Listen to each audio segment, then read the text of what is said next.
Gill construction की building में शौर्य अपने कमरे में बैठा हुआ खुश लग रहा था। वाह, क्या दिन है आज का। विक्की भाई से बात करने के बाद मैं घबरा गया था कि मेरे साथ क्या होगा, लेकिन सुगुन की बेवकूफ़ी और मेरे साथ प्रेजेंस ऑफ माइंड की वजह से आज सब कुछ वैसा हो गया जैसे मैं चाहता था। अब सारी इंजीनियर टीम मेरी, स्प्रिंग कॉरपोरेशन का प्रोजेक्ट मेरा और इस कंपनी के हेड की पोजीशन भी मेरी। बेचारी सनाया गुस्से में फूलकर या तो घर में तमाशा कर रही होगी या फिर रो रही होगी। सनाया की हालत को इमेज करते हुए शौर्य ठहाके लगाकर हंसने लगा। तभी उसके ऑफिस का दरवाज़ा खुला। शौर्य ने देखा कि उसके पापा नीरज गिल अंदर आ रहे थे। बेटा चलो, हमें स्प्रिंग कॉरपोरेशन जाना है, हमारे प्रोजेक्ट की पहली मीटिंग है आज। ये सुनते ही शौर्य के चेहरे पर छाई हुई खुशी कहीं गायब हो गई। पिछली बार जो कुछ भी हुआ था उसके बाद शौर्य को उस बेइज्जती के सपने भी आते थे। यस मेरा के तो ख्याल से ही अब शौर्य को घबराहट होने लगी थी। उसने इस बात को टालने की कोशिश करते हुए कहा, क्या हमें जाना ज़रूरी है? प्रकाश चाचू को भेज देते हैं ना, और वैसे भी मीटिंग में डिस्कस करने जैसा है ही क्या। नीरज गिल अपने बेटे को समझाते हुए बोले, शौर्य तुम इस प्रोजेक्ट के हेड हो तो प्रकाश या बाकी कोई वहाँ जाकर क्या करेगा? और वैसे भी यस मेहरा अब हमारा कुछ नहीं बिगाड़ सकता। हमारे पास लीगल कॉन्ट्रैक्ट है जिसे यस मेहरा ने खुद साइन किया है। ठीक है पापा, चलते हैं। शौर्य ये सोचकर मान गया था कि दिल्ली के रायजादा परिवार से दोस्ती करने का ये उसका इकलौता मौका था, मगर रायजादा खानदान के असली वारिस से तो शौर्य के अलग ही मसले थे। वहीं शहर के दूसरे कोने में जैसे ही आहान और सनाया घर पर अंदर गए, यामिनी गिल ने गुस्से से आहान की तरफ देखा। आहान, तुम हर बात बर्बाद क्यों कर देते हो? अगर तुम शेखर की और सनाया की मदद नहीं कर सकते तो चुपचाप घर संभाला करो। ऑफिस में जाकर पापा जी से झगड़ा करने की तुम्हें क्या ज़रूरत थी भला? अपनी सासू माँ की डांट सुनकर आहान को आज जरा भी फर्क नहीं पड़ा था। उसने बेफिक्र लगते हुए मिसेज यामिनी गिल से कहा, मॉम क्या हुआ है? सनाया भी इस बारे में सोचकर कंफ्यूज हो गई थी कि ऑफिस में आनंद गिल के साथ जो कुछ भी हुआ था उसके बारे में सनाया की मॉम को कैसे पता चल गया। इसका क्या मतलब है कि मुझे कैसे पता चला? 10 मिनट पहले मुझे ऑफिस के मैनेजर का कॉल आया था। कह रहा था कि सनाया को इनाम के तौर पर मिली हुई 6 मंजिला बिल्डिंग और ऑफिस में उसकी पोजीशन को खारिज कर दिया गया है। ऐसी बात नहीं थी कि आहान और सनाया ने इस बात की उम्मीद नहीं की थी। जिस पल दोनों ने गिल कंस्ट्रक्शन की बिल्डिंग छोड़ी थी, यह सब होना ऑब्जर्व था। इस सब से परेशान मिसेस यामिनी गिल ने आगे कहा, क्या इस बात से कोई अनजान है कि सनाया ने स्प्रिंग कॉरपोरेशन की डील के लिए कितनी मेहनत की थी? अब सब चला गया। इतनी महंगी बिल्डिंग, जॉब, पोजीशन कुछ नहीं रहा। एक बार के लिए वो तो ठीक है, मगर आहान तुम्हें पापा जी से बहस करने की क्या ज़रूरत थी? वो हमारे परिवार के बड़े हैं, उनसे ज़बान लड़ाने की और इतनी बदतमीजी करने की तुम्हें क्या ज़रूरत थी? गुस्से से मिसेस यामिनी गिल के हाथ कांपने लगे थे। उन्होंने मन ही मन में कहा, अगर एक बार के लिए सनाया ने पापा जी से लड़ाई की होती तो मैं कुछ ठीक कर सकती थी। अपनी पोती को कुछ सज़ा देकर पापा जी माफ़ कर देते, लेकिन ये आहान, इसके अंदर इतनी हिम्मत कहाँ से आ गई? अब कुछ नहीं हो सकता। आहान ने सनाया और उसकी फैमिली को बहुत बड़ी मुसीबत में टाल दिया था। मिसेस यामिनी गिल आगे कुछ कहने ही वाली थी कि सनाया ने उससे कहा, मॉम इस सब में आहान की कोई गलती नहीं है। दादाजी शौर्य की तरफदारी कर रहे थे और उन्होंने मुझ पर यकीन करने से मना कर दिया था। सनाया भी अब गुस्सा लग रही थी। इस पॉइंट पर मिसेस यामिनी गिल का गुस्सा अपनी बेटी पर निकलने लगा। उन्होंने सनाया से सवाल करते हुए कहा, अच्छा तो अब तुम इस आहान का साथ देना चाहती हो? इस निकम्मे आहान की वजह से तुम अपना सब कुछ खो चुकी हो सनाया, लेकिन फिर भी तुम्हें यह सही लग रहा है। मिसेस यामिनी गिल अपनी बेटी से भी डिसपॉइंट महसूस कर रही थी। उन्होंने आगे कहा, अगर तुम दोनों ने अपनी सफाई पेश करते हुए पापा जी से थोड़ी तमीज़ से बात की होती तो शायद हमें ये दिन ना देखना पड़ता। पापा जी इतना बड़ा फैसला नहीं लेते और मैं कहती हूँ इस आहान को अपना मुंह खोलने की ज़रूरत ही क्या थी। अपनी मोम की ये बात सुनकर सनाया भी थोड़ी परेशान हो गई। उसने अपने आप से ही कहा, भले ही आहान की कोई गलती नहीं है, मगर इन सब का इल्ज़ाम बहुत बुरा हो रहा है। अब ना मेरे पास जॉब है और ना ही कोई फैमिली सपोर्ट। उल्टा शौर्य के नेचर के अकॉर्डिंग ये बात पूरे शहर में फैलने में ज़रा भी देर नहीं लगेगी। यस मेहरा और विक्की के साथ मेरा जोड़कर कहीं सारी अफवाहें उड़ेगी और बातें भी होंगी। सनाया की परेशान आहान की नज़रों से छिपी नहीं थी। अपनी बीवी को कंफर्ट करने के लिए वो कुछ कहना चाहता था, मगर तभी मिसेज़ यामिनी गिल ने कहा कि कंधों को हिलाते हुए कहा, आहान, अगर तुम्हें अभी भी हालत की नज़ाकत समझ में आ रही है तो जाओ जाकर पापा जी से माफ़ी मांगो। ये सब आसान नहीं होगा, लेकिन पापा जी जो भी पनिशमेंट देंगे ले लेना। शेखर अभी भी हॉस्पिटल में है और सनाया के हाथ से उसकी जॉब चली गई है। अब तुम ही बताओ घर कैसे चलेगा। मैं नहीं जानती, अभी के अभी जाकर पापा जी के सामने अपने घुटने टेक दो। मिसेज़ यामिनी गिल के पॉइंट ऑफ व्यू से यही एक रास्ता था जिससे चीज़ें कुछ ठीक हो सकती थी। बस एक बार आहान माफ़ी मांग ले, फिर वो खुद आनंद गिल से मिलकर रोकर गिड़गिड़ाकर सब कुछ ठीक कर देगी। मगर अगले ही पल जब आहान ने अपना मुंह खोला तो मिसेज़ यामिनी गिल के साथ साथ सनाया भी दंग रह गई। आहान ने अपनी सासू माँ की बात पर बहुत ही क्लेम अंदाज में रिएक्ट करते हुए कहा, मैं आनंद गिल से माफ़ी नहीं मांगूंगा। माफ़ी तो उन्हें सनाया से मांगनी चाहिए। आहान के आखिरी शब्द सुनकर मिसेज़ यामिनी गिल की बोलती ही बंद हो गई। वो आहान को कोसना चाहती थी, डांटना चाहती थी, मगर अपने निकम में घर जमाई की ऐसी बातें सुनकर उनकी आवाज़ ही नहीं निकल रही थी। क्या आहान पागल हो गया था? ऐसा कैसे हो सकता था? कुछ देर के अजीब सन्नाटे के बाद मिसेज़ यामिनी गिल ने कहा, आहान, तुम जाकर अपने दिमाग का इलाज करो। मुझे लगता है तुम बीमार हो, इसी वजह से ऐसी अजीब हरकतें कर रहे हो। ये सुनकर आहान ने एक छोटी सी मुस्कान के साथ कहा, मॉम, इस बात को माने या ना माने, आनंद गिल खुद आकर सनाया से माफ़ी मांगेंगे। उन्हें मांगनी ही पड़ेगी। ये कहकर आहान अपने कमरे की तरफ जाने लगा। आहान के अंदर इतना कॉन्फिडेंस कहाँ से आया था? मिसेज़ यामिनी गिल ने उससे कहा, तुम साफ साफ कहो इस बात का क्या मतलब है? मगर आहान ने कुछ भी नहीं कहा। जवाब में बस आहान के कमरे के दरवाजे के बंद होने की आवाज़ आई। मिसेज़ यामिनी गिल अपना सर पकड़कर बैठ गई तो सनाया की फ़िक्र और परेशानी कुछ हद तक कम हो गई। सनाया ज़्यादा कुछ तो नहीं जानती थी, मगर उसे ये पता था कि जब भी आहान कुछ कहता था तो उसके पीछे कोई ना कोई मतलब ज़रूर होता था। इसलिए सनाया भी बेफिक्र होकर अपने कमरे में आराम करने चली गई। दूसरी तरफ स्प्रिंग कॉरपोरेशन में जब शौर्य और नीरज गिल बिल्डिंग के अंदर आए तो दोनों थोड़ी देर नर्वस थे, मगर दोनों बाप बेटे इस तरह दिखावा कर रहे थे मानो पिछली बार की जिल्लत कभी हुई ही नहीं थी। रिसेप्शन से भी उन दोनों को बहुत ही रिस्पेक्ट के साथ वेलकम किया गया और पोलाइटी अंदाज में उन्हें कॉन्फ्रेंस रूम में ले गई। नीरज गिल ने शौर्य से कहा, बेटा, मुझे लगता है कोई प्रेजेंटेशन वगैरह जो सकती हैं, हो सकता है हमें यस मेहरा से मिलने के लिए कोई नौबत ही ना आए। अपने पापा की ये बात सुनकर शौर्य को कंफर्टेबल फील हुआ और वो कॉन्फिडेंट के साथ अंदर गया। मगर जैसे ही उन दोनों ने देखा कि कॉन्फ्रेंस रूम में अकेला यस मेहरा बैठा हुआ था तो उनके होश उड़ गए। दोनों ने भी एक दूसरे की तरफ देखा, लंबी सांस ली और जाकर अपनी अपनी कुर्सी पर बैठ गए।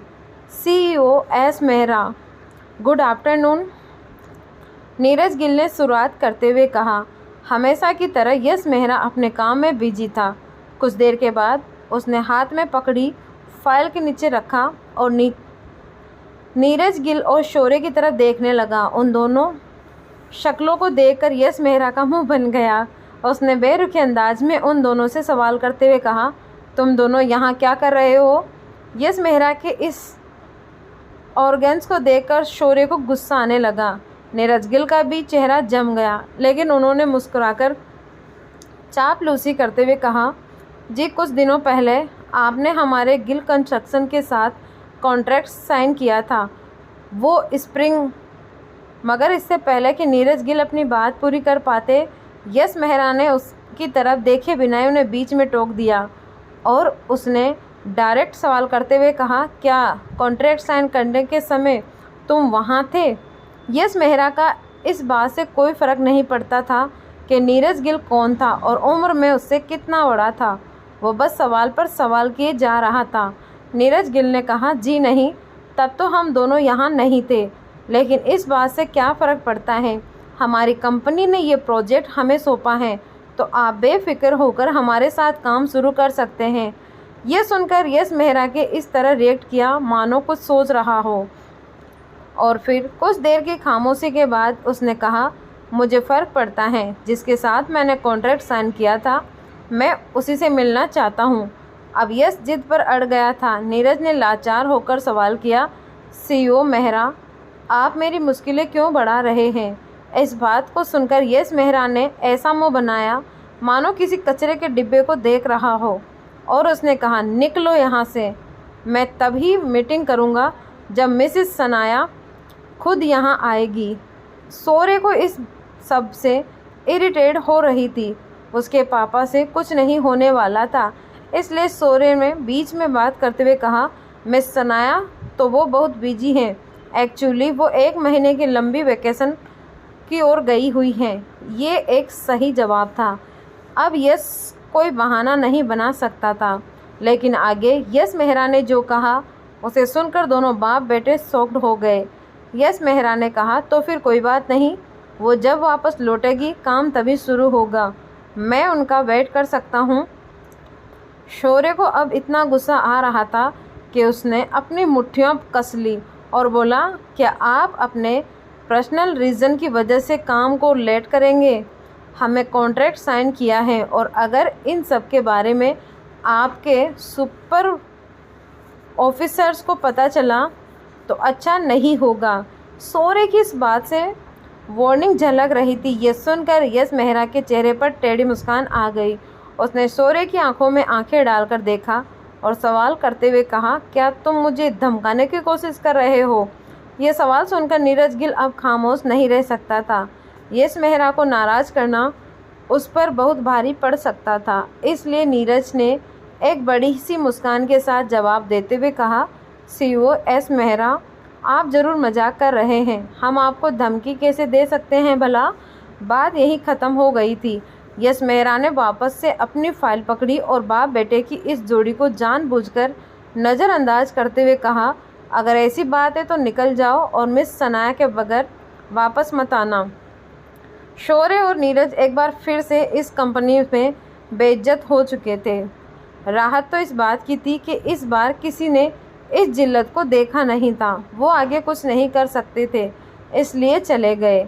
उनके जाते ही यस मेहरा ने एक मैसेज किया। दूसरी तरफ आहान और सनाया के घर में आहान को मिस्टर विक्रम की कॉल आई तो आहान ने कॉल आंसर करते हुए कहा, क्या काम हो गया? मिस्टर विक्रम ने दूसरी तरफ से हामी भर दी तो आहान ने कहा, गुड, बाद में बात करते हैं। ये कहकर उसने कॉल काट दिया। इस वक्त आहान किचन में खाना बना रहा था कि तभी सनाया किचन के अंदर आई और उसने आहान से सवाल करते हुए कहा, आहान तुम किससे बात कर रहे थे? सनाया का सवाल सुनकर आहान नर्वस हो गया। उसने बहाना बनाते हुए कहा, जी वो ऑफिस से कॉल थी। क्या आपको भूख लगी है? खाना अभी बन जाएगा, बस 5 मिनट। सनाया ने इस बारे में ज़्यादा नहीं सोचा और बोली, ओके। अपनी बात कहने के बाद वो जा ही रही थी कि सनाया को कुछ याद आया और उसने मुड़कर आहान से पूछा, आहान तुम इस प्लाजा बार में कैसे आ गए? तुम वहाँ क्या कर रहे थे? अब आहान क्या करेगा? क्या वो सनाया को सच बता देगा या फिर एक नया बहाना बनाएगा? जैसे ही आहान ने अपनी वाइफ की ये बात सुनी वो दंग रह गया। आहान ने इस बारे में तो सोचा ही नहीं था मगर फिर आहान ने सनाया की तरफ देखकर नेचुरल अंदाज में कहा, वो ऑफिस में एक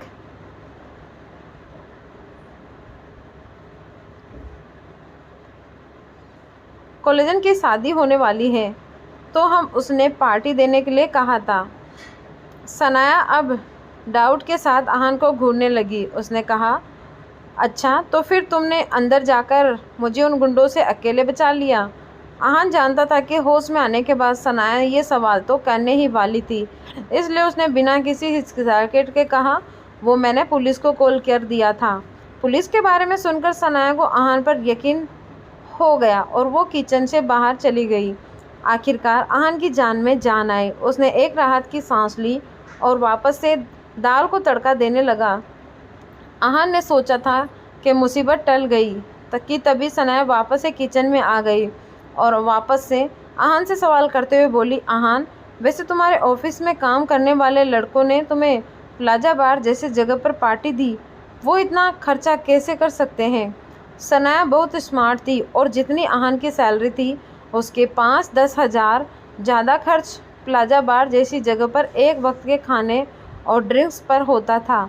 इसलिए सनाया का सवाल लॉजिकल था। आहान ने गहरी सांस ली और नॉर्मली होने का प्रेजेंट करते हुए बोला, जी सही है, इतना खर्चा तो हम कर ही नहीं सकते। सनाया जानती थी, इसलिए वो अब सवालिया नज़रों से आहान की तरफ देखने लगी। आहान ने कुछ सोचा और कहा, वो हमें ऑफिस की तरफ से वर्चर्स मिले थे, इसलिए हम वहाँ गए थे। अब तो सनाया के पास सवाल करने की कोई जगह ही नहीं बची थी, इसलिए उसने हाँ में सर हिलाया और जाकर डाइनिंग टेबल पर बैठ के अपने खाने का इंतज़ार करने लगी।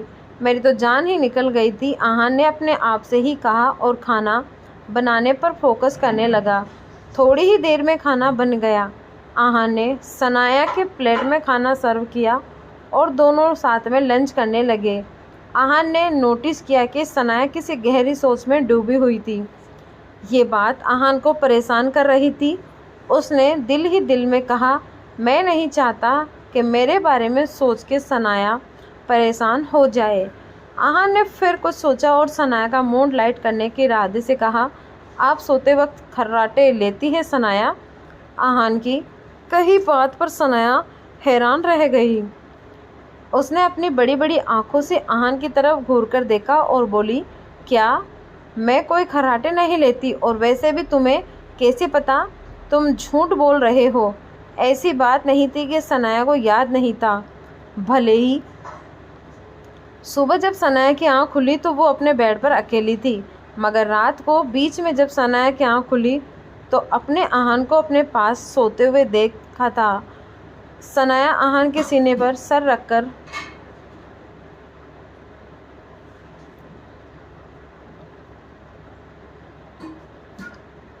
सोते हुए बहुत कंफर्टेबल थी, लेकिन वो इस बारे में आहान को पता नहीं लगने देना चाहती थी कि आहान ने सनाया की बात का जवाब देते हुए कहा, क्या मैं झूठ कह रहा हूँ? कल रात हम साथ ही सोए थे।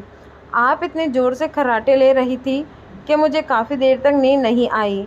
आहान की बात सुनने के बाद सनाया ने कुछ नहीं बोला। ये आहान खर्राटे के बारे में क्यों बात कर रहा है? मुझे बहुत ही अनकम्फर्ट फील हो रहा है। हाँ, अब यही रास्ता है, सनाया ने मन ही मन में सोचा और आहान की तरफ गुस्से से देखकर बोली, क्या कल रात तुम मेरे साथ सोए थे? जैसे ही ये बात बाहर आई, आहान की बोलती बंद हो गई। कल रात सनाया नशे में थी और तो उसे वैसे भी कुछ याद नहीं रहने वाला था, लेकिन आहान ने खुद ही अपनी टांग पर कुल्हाड़ी मार दी थी। उसने सनाया के सामने अपनी सफाई पेश करते हुए कहा, सनाया, वो मैंने जानबूझकर कुछ भी नहीं किया। आपने ही मुझसे रुकने का कहा था। सच में? आहान को देखकर ये बात मुश्किल नहीं था कि वो कितना डरा हुआ था। अपने घबराए हुए पति की ऐसी हालत देखकर सनाया को ज़ोर ज़ोर से हंसी का मन कर रहा था, लेकिन वो आहान के सामने कुछ रिएक्ट करने या बात को बिगाड़ना नहीं चाहती थी। इसलिए सनाया ने बहुत ही बोसी अंदाज में आहान की तरफ देखकर कहा, अच्छा तो ऐसी बात है, मैंने तुम्हें रुकने को कहा था, मुझे तो याद ही नहीं था रहा। सनाया आहान की टांग खींच कर रही थी आहान ने कुछ सोचा और मन ही मन में कहा, सनाया को तो लग रहा होगा कि मैं कितना बदतमीज़ हूँ। अभी मैं उनके नज़रें नहीं मिला सकता। अभी मैं आहान ने फिर कुछ सोचा और अपनी कुर्सी से खड़े होकर बोला, वो मैं हवाला बनाना भूल गया, अभी बना देता हूँ। मीठे के लिए बिना अच्छा खाना नहीं लगता। आप आराम से खाना खाइए, मैं अभी हलवा लेकर आता हूँ। अपनी बात कहने के बाद आहान तुरंत किचन की तरफ चला गया। उसने तो सनाया के जवाब का भी इंतज़ार नहीं किया। उसे ऐसे जाते हुए देखकर सनाया की हंसी छूट गई। खिलखिलाकर हंसने के बाद सनाया ने अपने आप से ही कहा,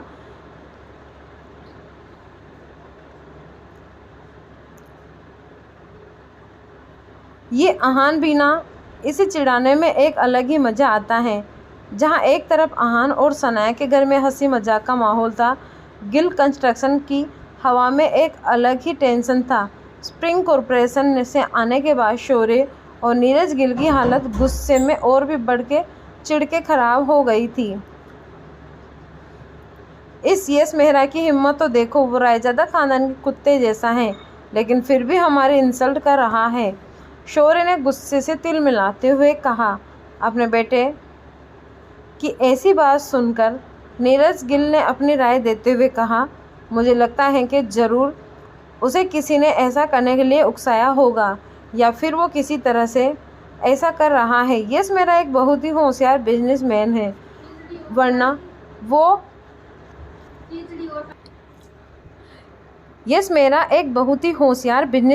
वरना वो रायजादा खानदान के लिए काम नहीं कर रहा होता। पता नहीं वो हमें इतना तंग क्यों कर रहा है। अपने पापा की बात सुनते ही शौर्य ने इम्पॉसिबल होकर कहा, अगर ऐसी बात है तो हमें कानून की मदद लेनी चाहिए। हमारे पास यश मेहरा ने साइन किया हुआ कॉन्ट्रैक्ट है, हम उस पर केस कर देते हैं। एक दो नोटिस देखेगा तो उसकी अक्ल ठिकाने आ जाएगी। शौर्य की बात सुनकर नीरज गिल डिज़ायर करते हुए बोले, बेवकूफ़ी मत करो शौर्य, क्या तुम सच में रायजादा खानदान के खिलाफ जाना चाहते हो? जिस कोर्ट में तुम ये केस करोगे ना, उस पूरे के पूरे कोर्ट को खरीदने की ताकत रखते हैं रायजादा। क्या एक प्यादे के लिए तुम राजा से दुश्मनी मोल लेना चाहते हो? अपने पापा की कही ये बात सुनकर शौर्य का सारा गुस्सा धरा का धरा रह गया। उसने फिर सोचा कि अगर उसने गुस्से में ऐसा कोई कदम उठाया तो रायजादा खानदान उसे ऐसा गायब करेगा कि कोई भी उसे ढूंढ नहीं पाएगा। ये ख्याल ही शौर्य को डराने के लिए काफ़ी था। शौर्य ने नीरज गिल की तरफ देखकर कहा, पापा तो फिर अब हम क्या करें? नीरज गिल खुद इस मैटर को लेकर परेशान थे, इसलिए उन्होंने शौर्य से कहा, पता नहीं, चलो पापा ऑफिस में आ गए होंगे, उनसे ही पूछ लेते हैं। शौर्य ने अपने पापा की बात पर हामी भरी और इस सब के लिए सनाया को जिम्मेदार ठहराते हुए बोला, ये सब सनाया की ही साजिश होगी। ज़रूर अपने पर्सनल रीजन का इस्तेमाल करके सनाया ने यश मेहरा को हमारे खिलाफ भड़काया होगा। अब दादाजी की बता सकते हैं कि इस मुसीबत से कैसे रास्ता निकलना है।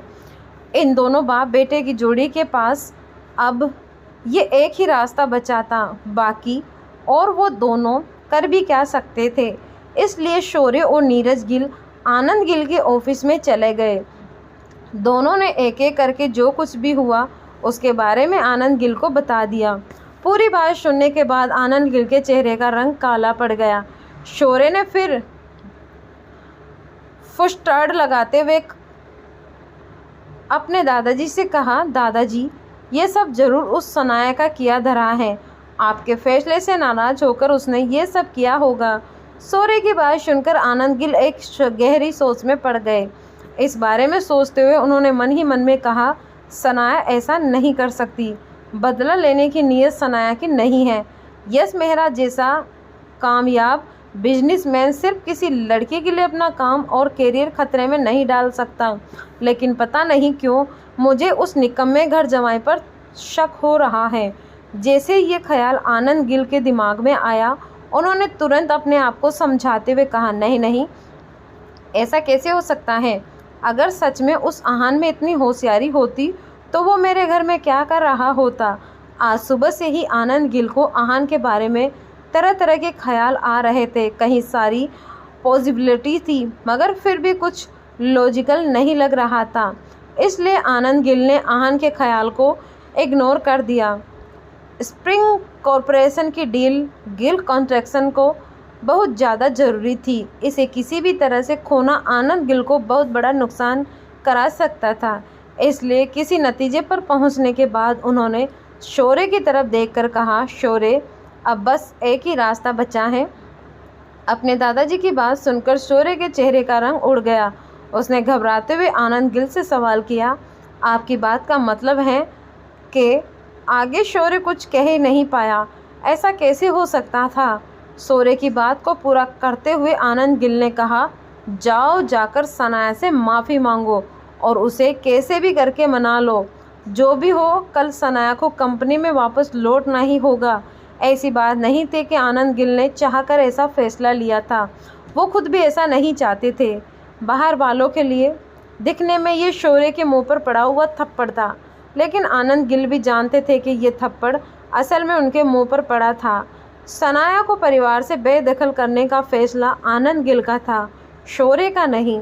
दादाजी, शौर्य आनंद गिल को ये कहकर मना करना चाहता था, मगर उनके गुस्से भरे एक्सप्रेशन को देखकर उसने अपनी बात को मुंह में ही दबा दिया और बेमन से हामी भरते हुए बोला, ठीक है, मैं जाकर कोशिश करता हूँ।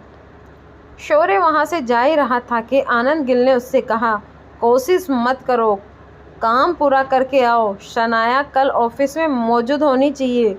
आनंद गिल के बात करने के लहजे में एक अजीब सा इमोशन था। शौर्य ने इस बात पर दांत पीसकर हामी भर दी और ऑफिस के बाहर चला गया। सनाया से माफ़ी मांगने के ख्याल से ही शौर्य को अपने आप से नफरत हो रही थी, लेकिन क्या किया जा सकता था? किस्मत का लिखा कौन टाल सकता था? शौर्य को एक ही वक्त पर गुस्सा भी आ रहा था और अपने आप पर तरस भी आ रहा था। पता नहीं मेरे साथ ये क्या हो रहा है। लाइफ फोरांडो रेड हो रही है। करीब करीब आधे घंटे के बाद सनाया का फ़ोन बजा, मगर जब उसने कॉलर आईडी पर शौर्य का नाम देखा तो उसने तुरंत कॉल काट दी। इस बात से शौर्य को और बहुत गुस्सा आया, लेकिन वो कर भी क्या सकता था? तो उसने कोई चारा न होने के मारे एक बार फिर से सनाया को कॉल किया। इस बार सनाया फिर से कॉल काटना चाहती थी, लेकिन आहान ने फ़ोन उठा लिया। क्या बात है? आहान ने सनाया की तरफ देखकर मुस्कुराते हुए कहा। आहान की आवाज़ सुनकर शौर्य का मुंह बन गया। उसने आहान को हुक्म देते के अंदाज में कहा, सनाया कहाँ है? मुझे उससे बात करनी है। आहान को ऐसे ही किसी जवाब की उम्मीद थी, मगर उसने बिना ज़्यादा रिएक्ट किए शौर्य से कहा, वो सो रही है। अब आहान शौर्य के सब्र को खींच रहा था। शौर्य से रहा नहीं गया और उसने एक बार फिर से ऑर्डर करते हुए कहा, तो उसे जगाओ, मुझे उससे ज़रूरी बात करनी है। शौर्य को जल्द से जल्द मैटर को सोल्व करना था, लेकिन आहान की वजह से उससे देर हो रही थी। शौर्य की बात के जवाब में आहान ने बिना कुछ कहे कॉल काट दी।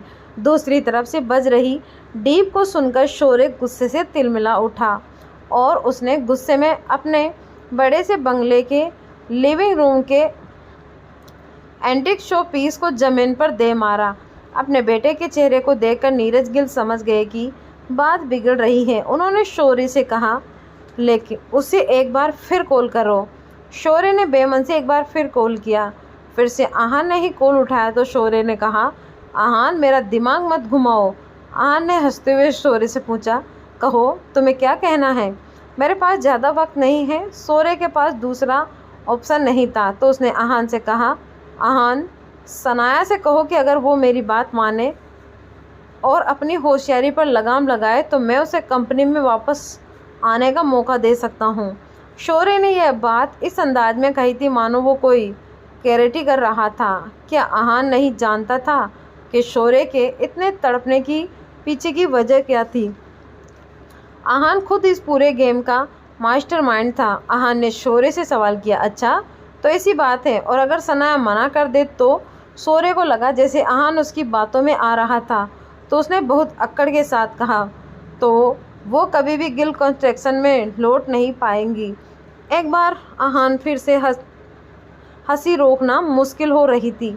उसने शौर्य से कुछ कहे बिना ही कॉल काट दिया और इस नंबर को सीधे ब्लैक लिस्ट में डाल दिया। आहान के ऐसा करने के बाद सनाया ने उसके ऊपर देखकर कहा, ये तुमने क्या किया? क्या सनाया आहान से नाराज़ हो गई थी? अब आहान उसे कैसे मनाएगा? क्या होगा शौर्य और नीरज गिल का अगला कदम?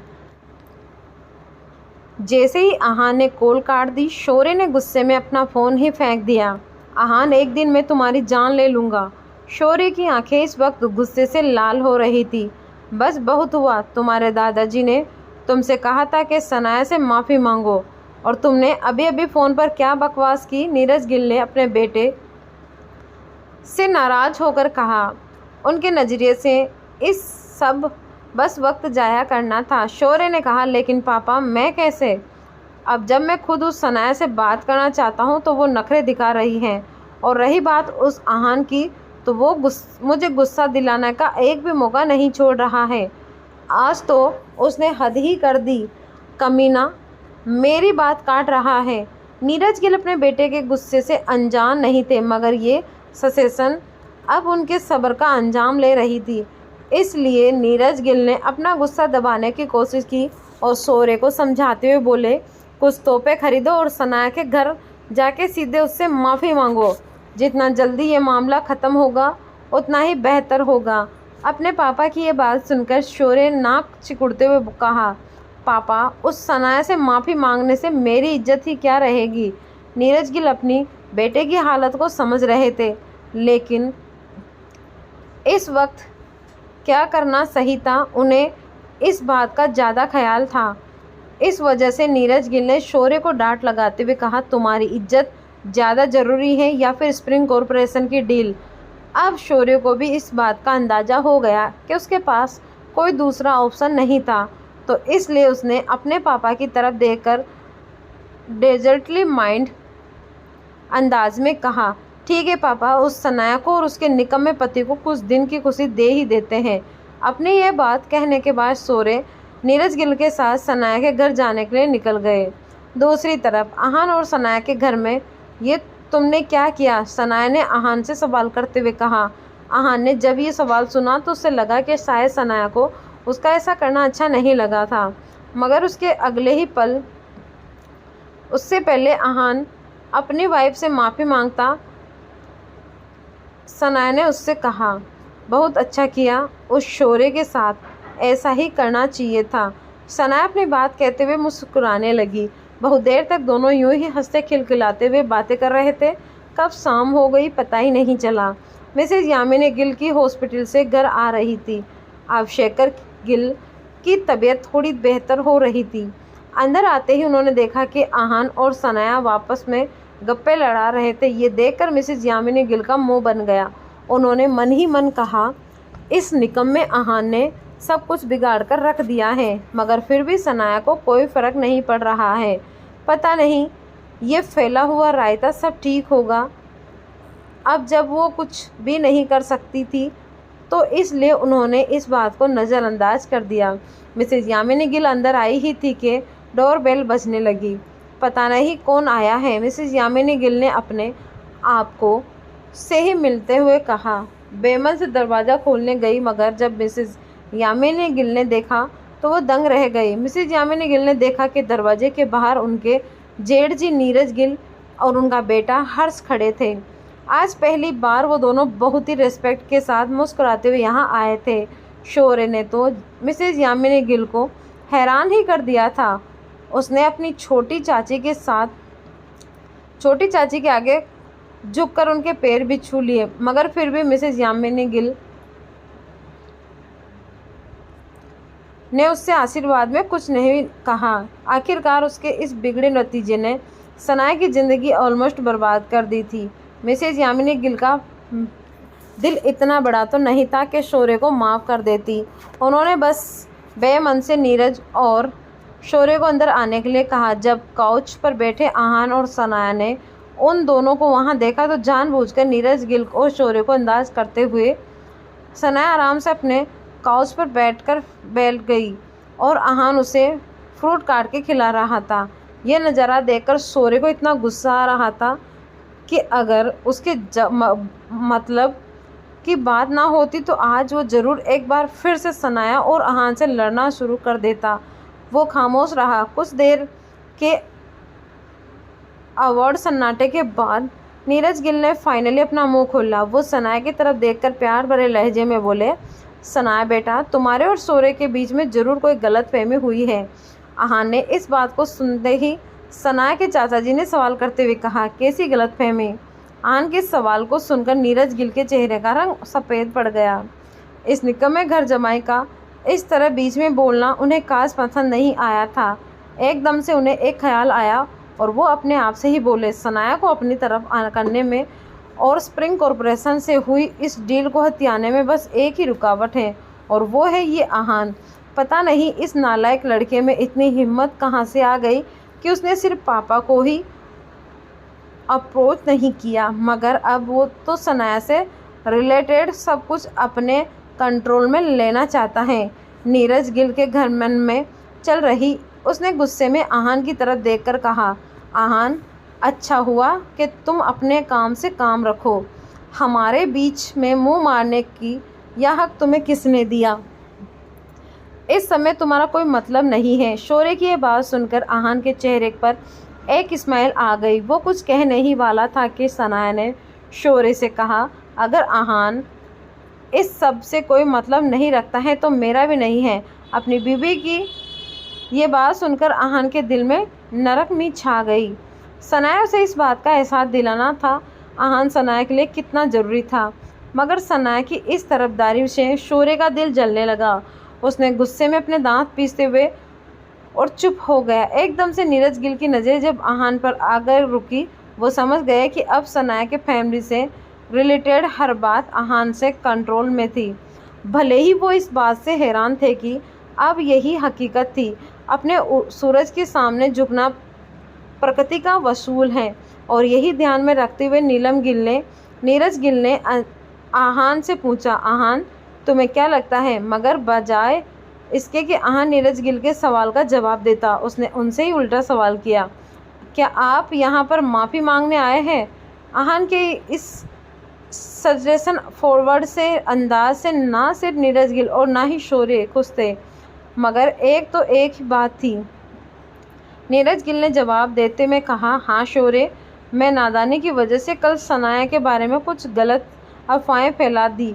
उन झूठी अफवाहों की तरफ से सनाया को जोर और गिल परिवार को बहुत नुकसान हुआ है।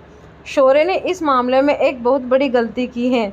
अपनी बात को रोकने से ठीक पहले नीरज गिल ने शोरे को आंखों से कुछ कहने का इशारा किया था। शोरे ने भी किसी रंग बदलते गिरगिट की तरह बहुत ही प्राउडली अंदाज में कहा, सनाया, कल जो कुछ भी हुआ तुम्हारे भाई की गलती थी, लेकिन अब मैं जान गया हूँ कि मुझे वो अफवाहें नहीं फैलानी चाहिए थी। मुझे प्लीज़ माफ़ कर दो। मुझे उम्मीद है तुम अपने बड़े दिल से मेरी इस गलती को माफ़ कर दोगी। अपनी बात कहते हुए शोरे ने नज़रें झुका ली और ताकि उसकी आंखों में झलक नहीं नफ़रत ना दिखे और सनाया की माफ़ी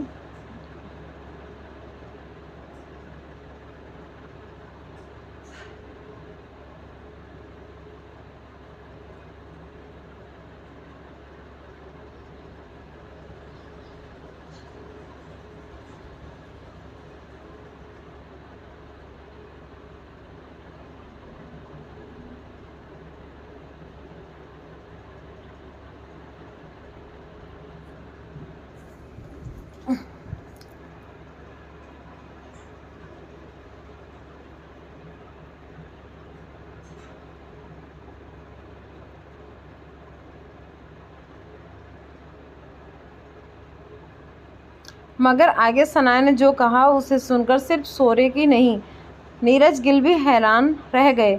सनाया बोली, शोरे, क्या वो सब अफवाहें थी?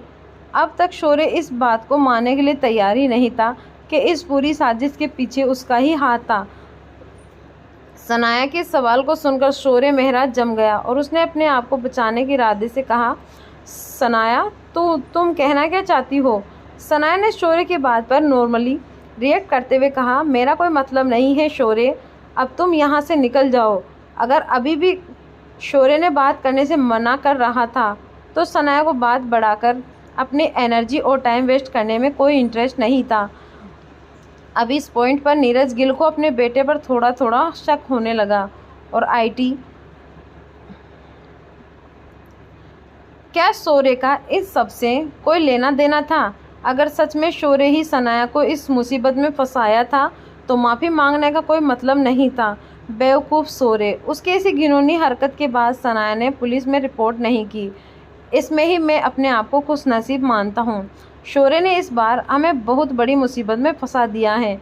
आज नीरज गिल अपने बेटे से बहुत नाराज़ थे, लेकिन फिर भी उन्होंने अपने गुस्से पर काबू करते हुए सनाया से कहा, सनाया, मैं जानता हूँ कि शौर्य ने बहुत बड़ी गलती की है जिसे माफ़ नहीं किया जा सकता, मगर चाहे जो भी हो जाए हम एक परिवार हैं। हम बात कर सकते हैं, सारी प्रॉब्लम को सोल्व कर सकते हैं। नीरज गिल की ये बात सुनकर आहान इस तरह हंसने लगा मानो उनका मजाक उड़ा रहा हो। उसने नीरज गिल से हंसते हुए कहा, परिवार, अब जब हम एक परिवार हैं तो क्यों ना बात करके स्प्रिंग कॉरपोरेशन की डील सनाया को दे दें। आहान की बात पूरी होने से पहले ही शौर्य ने मना करते हुए कहा, बिल्कुल भी नहीं। शौर्य को डर था कहीं नीरज गिल इस बात पर हामी ना भर दे। स्प्रिंग कॉरपोरेशन की ये डील उसके लिए सोने का अंडा देने वाली मुर्गी थी, और वैसे ऐसे कैसे सब कुछ सनाया के दे सकता था। आहान ने ऐसे ही किसी रिएक्शन की उम्मीद की थी। उसने कहा, क्या इस एटीट्यूड से काफ़ी मांगी जाती है?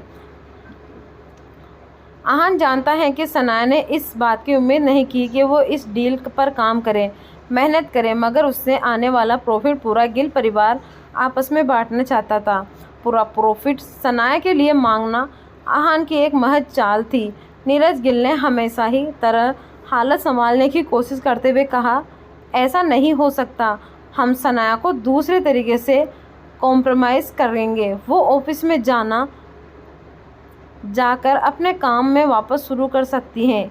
पापा से बात करने में सनाया को वो 6 मिर्जा बिल्डिंग की वापस लौटा दूंगा। और हाँ, सनाया को स्प्रिंग कॉरपोरेशन की डील का जांच प्रेसिडेंट प्रॉफिट भी मिलेगा। अपनी बात पूरी करने के बाद नीरज गिल आहान की तरफ उम्मीद भरी नज़रों से देखने लगे। आफ्टर ऑल इस घर का डिसीजन मेकर आहान ही तो था। इतना सनाया के लिए ज़रूरत से भी ज़्यादा है। मुझे लगता है मैंने जो ऑफिस की उसे आहान और सनाया जोक्स नहीं कर पाएंगे। नीरज गिल ने मन ही मन में कहा। अब बस वो एक ही का इंतज़ार कर रहे थे, मगर जब आहान ने कुछ कहा तो उनके चेहरे का रंग उड़ गया। 5 प्रेजेंट चाचा जी, आपका दिल तो बहुत बड़ा है। आहान की बात सुनकर नीरज गिल ने अपने ऑफिस को एक्सप्लेन करते हुए कहा, आहान, 5 प्रेजेंटेशन प्रॉफिट को कम मत समझो, उतने में सब कुछ आराम से अपनी पूरी ज़िंदगी बिता सकते हो। नीरज गिल आहान की अभी भी हालत के लिए अच्छे से जानते थे। फ़िलहाल आहान 1 महीने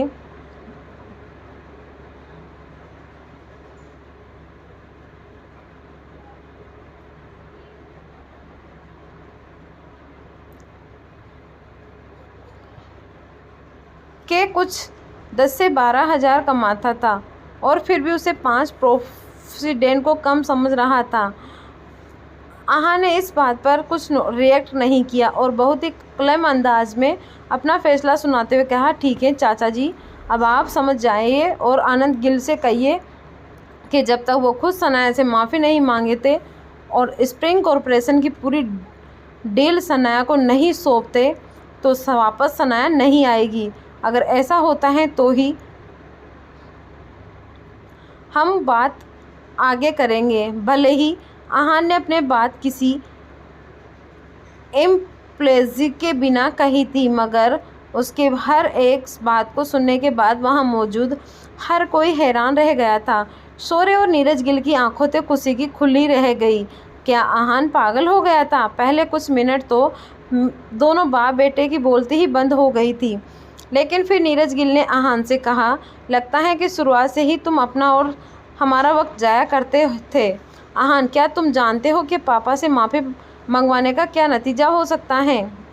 नीरज गिल की बात सुनकर आहान ने बहुत ही बेफिक्र अंदाज में कहा, नतीजा मैं भी देखना चाहता हूँ कि अब मुझे किन नतीजों का सामना करना पड़ता है। आहान को इस बात से क्या फ़र्क पड़ रहा था, एक आनंद गिल हो या 10। आहान तो बस उन सबके पर उंगली के इशारे से ऐसा नचा सकता था, उसे किसी नतीजे से अंजाम से कोई डर नहीं लगता था। आहान के इस जवाब से नीरज गिल समझ नहीं पा रहे थे कि उन्हें कैसे रिएक्ट करना चाहिए, लेकिन शौर्य ने आहान को बेवकूफ़ समझकर उससे कहा, तो फिर ठीक है, उम्मीद है कि जब तुम्हारे सामने मुश्किल होगी तब भी तुम इतने ही बेफिक्र और बेशरम बनकर उनका सामना करोगे। शौर्य ने आहान के इतने ढीठ होकर जवाब देने की उम्मीद नहीं थी, मगर अब वो आहान और सनाया की होने वाली हालत को देखकर एक्सप्लेन हो रहा था। अपनी बात मनवाने के बाद शौर्य और नीरज गिल वहाँ से चले गए। उनके जाने के बाद जब आहान ने पीछे मुड़कर देखा तो मिसेज यामिनी गिल उसे गुस्से से घूरकर देख रही थी। उन्होंने आहान से सवाल करते हुए कहा, आहान तुम किसी के भरोसे पर ये सब कर रहे हो? कौन है जो तुम्हें मदद कर रहा है? आहान ने ईमानदारी से इस सवाल का जवाब देते हुए कहा, नहीं तो मोम, कोई भी मेरी मदद नहीं कर रहा था। ये सुनकर मिसेज यामिनी गिल की त्योरी चढ़ गई।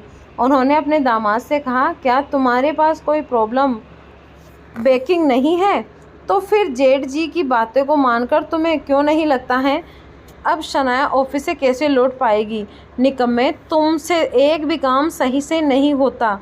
जब मिसेज यामिनी गिल आहान को डांट रही थी तो शनाया ने आहान के पास जाकर उससे सवाल करते हुए कहा, आहान तुम अपनी असलियत कब तक छिपाने वाले हो? मोम को सब कुछ सच सच बता दो। क्यों नहीं बता रहे? शनाया किस सच की बात कर रही थी? क्या वो आहान की असलियत को जान चुकी थी? अब आहान क्या करेगा? क्या आनंद गिल आहान की शर्तें मान लेंगे?